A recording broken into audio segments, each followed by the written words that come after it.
41 degree তাপমাত্রার মধ্যে Saudi আরবের বিকাল বেলাটা দেখেন কত সুন্দর। এখানটা অনেক দোকানপাট আছে, এটি তুলো মানে বাসা টাসা ভাড়া দেয় এরকম। রিমেজে অনেক সময় কাজ করুন যা। আর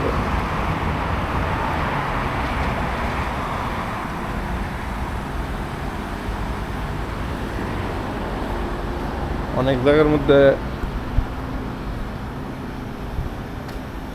আকাশটা দেখেন কত সুন্দর। রোডের পাশ দিয়ে যাইতেছি।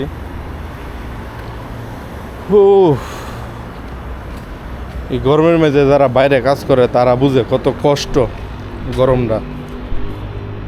মাথা সাথা ঘুরা খালি, বেশিরভাগ ঠান্ডা পানি খান লাগে গরমের মেঝে। যাক,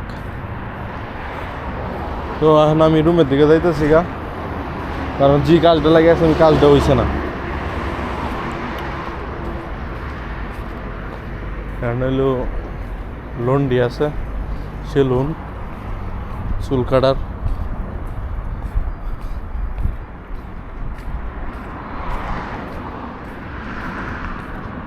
সবচেয়ে বেশি সুন্দর হইলে গাছটা দেখেন কত সুন্দর লাগতেছে রোদের মধ্যে। এটা দেখেন লাগে আমি ভিডিওটা করতেছি, আইসি দেখেন। বাংলাদেশে আমরা করই গাছ, করই গাছের মতো নেন্টি গাছ।